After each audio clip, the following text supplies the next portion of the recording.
So, what brings you into the office today for therapy? I don't know what to do. I'm stuck in between worlds. I don't want to ride fast on the street, and I want to ride fast on the track, but that takes experience and skill. And now I have a job where I have to ride outside of my comfort zone. And not only that, but I have to share it with strangers. What do I do? I think you value your life. I don't think there's anything wrong with you. I think there's something wrong with them. Welcome, ladies and gentlemen, to another episode of the Whitney universe, where we take a deep dive into the ocean of nuance. So Spite and I were supposed to be filming some awesome R9T content, but it got rented out last minute, and here I am on the XSR. I'm not complaining at all, but we were kind of discussing what type of video I should make, and he's like, why don't you talk about your relationship with big powered bikes? And I was like, big powered bikes? And I was like, big powered bikes? It's like, come on, I got an XSR, I got an R9T, that makes 110 horsepower. And he's like, no, like sport bikes like that it's all in the top end. And I was like, oh great, now I gotta talk to a bunch of fast boys about about my experience with top end and how foreign that is to me, because I just like to cruise. As motorcycle riders, there's different groups and why people like to ride, and we all live on different planets. There's planet Harley Davidson, there's planet Ducati, there's planet Hayabusa. That's where Yam has a part-time job as a server there at planet Hayabusa. Is planet Hollywood even still like around? Anyway, so there's all these different planets that orbit the sun of desire, essentially.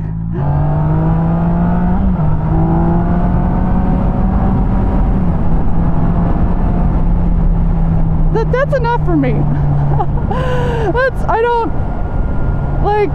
I'm 32.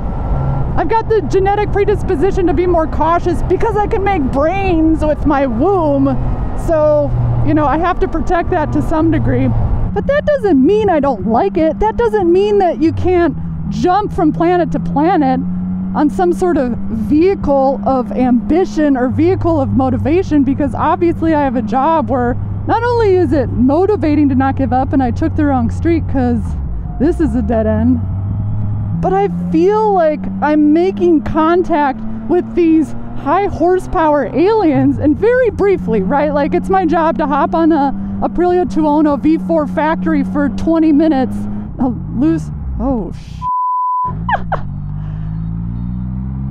Loose dogs, cars backing up. We're in a different kind of neighborhood right now, where you can sharpen your skills of reaction time.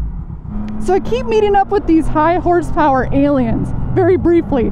That being, hey, hop on this Super Duke and take it for a spin for 20 minutes, but be distracted by all of your thoughts and filming and what other people are thinking about the bike, or hop on an Aprilia Tuono V4, it'll be fun.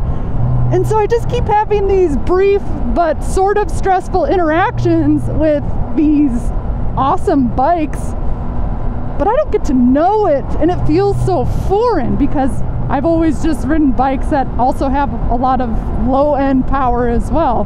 Now, the best encounter I ever had with a high horsepower alien was obviously the ZH2, if you recall that episode, because I enjoyed not only the position, like the upright, naked bike standard position, but it felt like a bike I could hold on to and go fast. Even on the XSR, I'm like, Jesus Christ, I'm gonna fly right off of this thing. And sometimes I'm in a mood where that doesn't matter, but most of the time when I'm filming, which is at 1 p.m., I'm feeling cautious. And that bike was essentially, like a lovely sort of cute ET moment where it wasn't super stressful, but I felt like the bike was really confidence inspiring. It felt like I had something to ground me to the cement, something that my brain could churn, whereas ripping on the R6, it's kind of designed for you not to feel anything. You're left with only your thoughts. And I've met people who just want to go fast, and they're like, I don't think about anything. And I envy that, and I feel like there's a nirvana access point that we can all get to if we push through the own muck of our brains. And it's covered in muck because this dimension is dangerous and stressful and full of past experiences, and that sticks with us. And for some reason, as I travel from planet like, hey, I love motorcycles, never thought about the performance aspect, but there is this unkillable flame of desire. I want to know how to go faster. And I've always thought, oh, I'm too old to learn how to do that. You know, I gotta be a 20-year-old dude with testosterone pumping through my brain to give me the biological confidence that a mother needs. But I don't think I'm too old for that. I think if you have that unkillable desire and that nougat of inspiration to get where everyone else is at, well, everyone else being people that I work with, I think you can fan it. You can fan it by persevering, and fan it by not giving up, and fan it by going fast and having fun. I mean, there are a couple moments that come to mind where I knew that I had just felt passionately about this, and one of them was how much I cried during the Grand Tour Jim Clark documentary. I was just crying at that, and my husband was like, Whitney, what's wrong? And I was like, he just loved to race, and then he died racing. And you know, that was a moment that I felt a little bit different. Another moment too was when I ripped Adam Ziza's S1000RR in the desert, and I got up to like, I don't know, 109 or 110, and he was like, why didn't you open it up? He's like, you gotta go faster. And I was like, oh, open it up? What do you mean open it up? But like I said, that was back in April, and the concept was still so foreign to me. And I remember just you know, on a straightaway in the desert with the mirage blocking my view in full leathers. It's 110 degrees out or something ridiculous. And as I hit 100, something happens to your brain, and I got addicted to it. Does that mean that I'm good at it? No. Does it mean I want to keep going? Yeah, sorta. Probably not on the street though, but definitely on the track. I don't want to tell you guys like, oh man, I'm just really trying to get out in traffic and go 130 miles an hour. But I keep almost permeating this membrane.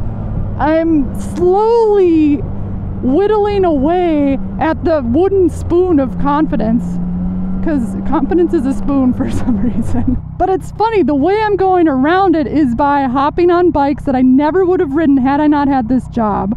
They're bikes I don't really understand.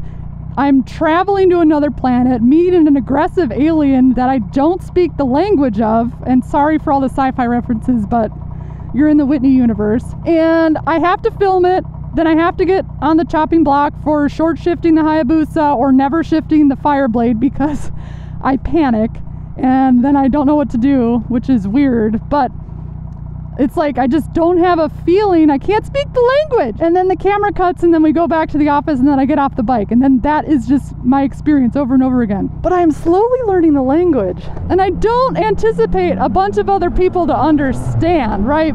You're like, Whitney, just shut up. Stop thinking so much. Just go for it. Josh, last weekend, we were talking about his real first track day experience, and we were commiserating about how different it is to kind of be ziplocked inside the vacuum of the track, right? Where you're just laser focused on your body positioning. Okay, your gearing, your lean angle, all these things, and realizing like the biggest takeaway is, well, I can't think about those things until I go faster.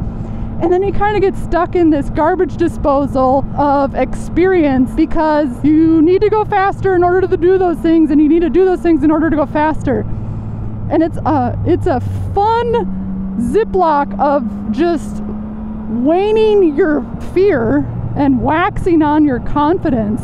And obviously there are a majority of people who skyrocket through it and are just good at that and don't overthink things, like the people in my category where you're like, oh my gosh, it's like sensory overload. Like I said, women are more cautious because we make brains with our bodies, and that's very valuable. But then there are really badass women motorcycle racers like Melissa Paris who are ripping it, having babies, but there's just something so addicting about just almost piercing that membrane. Like, come on, I want to pop it, like this weird blister in my brain. And I enjoy that it's hard. I enjoy the challenge. And am I looking at buying a Gixxer 600 for the track? Yeah, I am. Is that something I should be doing while raising a family? I don't know. I just know that I love the feeling. So it's not that I don't like these big bikes, it's that I just don't speak the language yet. I don't care to try to do it for the camera and then risk everything. I'd rather get chopped up for it, to be honest. And after ripping it with Adam Z's on his S1000, I was just dumping all this, like, oh man, it's crazy.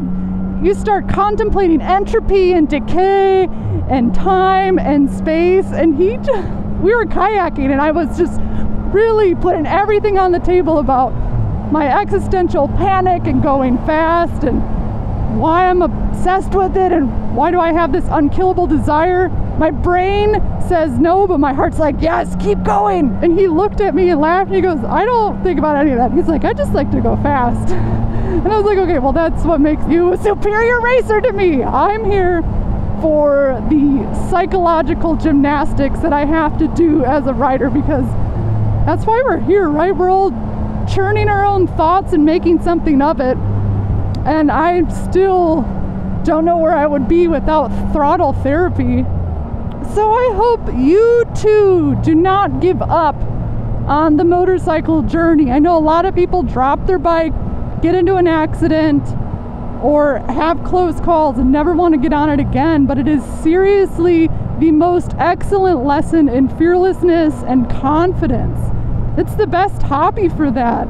And you can ride carefully for decades.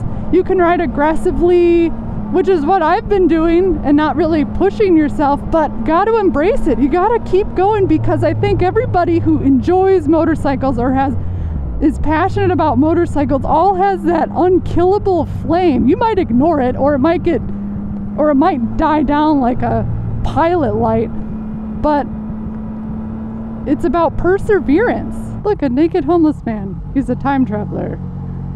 He has sacred news for me and for everybody on the internet. But I'll come back later. So fan your flame! It's funny, of course it's gonna start with like, oh, why I don't like bikes that only have top end power and high horsepower. And it slowly just turns into, don't give up! Sure, you might have fear in your brain and desire in your heart, but just keep going. Go to the track.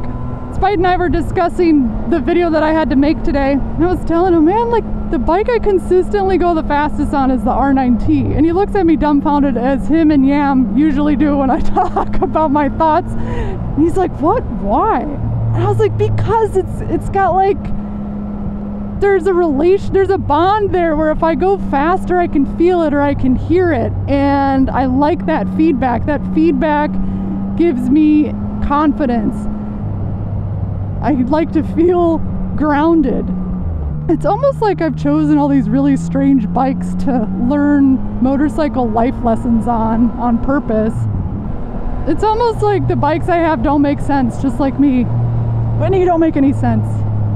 All right, Whitney, wrap it up. Your thesis is framed. What are you trying to say? You know what I'm trying to say is you don't have to be born a fast boy. I remember a post that the California Superbike School posted of this guy who just kept on going. He persevered, and he wasn't naturally good at it. He didn't give up. What better tool to use to become the best version of yourself? What lies beyond the membrane of fear? What lies beyond the membrane of weakness? I'm trying to think of a better word that's lack of confidence. Weakness, I think. Thoughts behind a Chevy.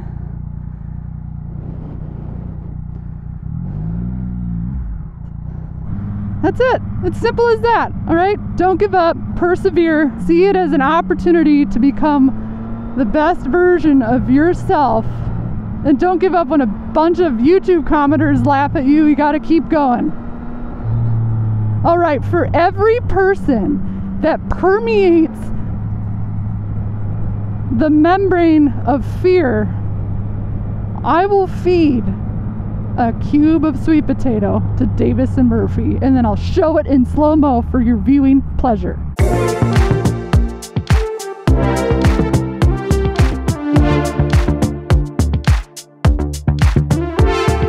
All right, look, you don't have to lie to me. If you had time for one Yamanu video all the way to the end, you probably have time for another one. You should probably just click this link and watch the video right over here. I promise it's gonna be good. You won't regret it.